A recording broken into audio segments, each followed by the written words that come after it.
Hindi siya pumasa. Pero bumalik siya sa amin. Alam mo yung simpleng kwentuhan lang dapat sa kapitbahay? Ganun lang sana to. Pero habang nagsasalita si Ate Liza kanina sa labas, napansin kong nanginginig talaga siya. Kasi totoo raw yung nakita niya at baka mangyari rin sa kahit sino sa atin. Si Mark, 19 na taong gulang, tahimik pero masipag mag-aral. Sabi ng mga magulang niya, siya ang pag-asa namin. Lahat nakaasa sa board exam niya. Pero nung araw na lumabas ang resulta, bumagsak siya. Kinagabihan hindi na siya lumabas sa kwarto at kinabukasan, natagpuan na lang siyang wala ng buhay. Dahil lang sa exam, nagpakamatay siya. Pero dito nag-umpisa ang totoong takot.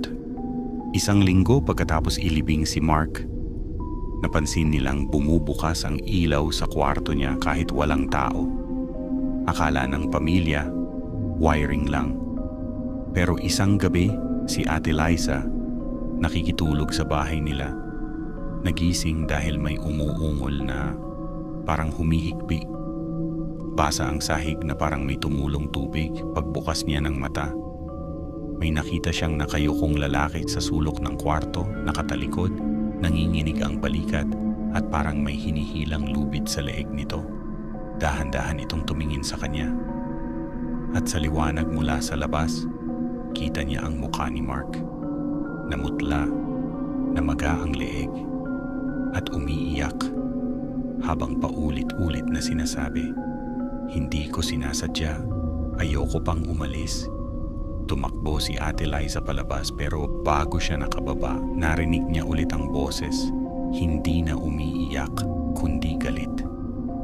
Bakit ako iniwan?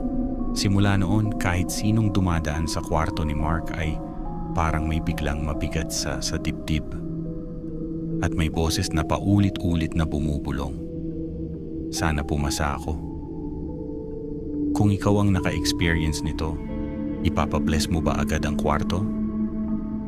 O susubukan mong kausapin ang kaluluwa ni Mark para malaman bakit hindi siya matahimik? At sa tingin mo, bumabalik ba talaga ang mga taong namamatay dahil sa kahihiyan?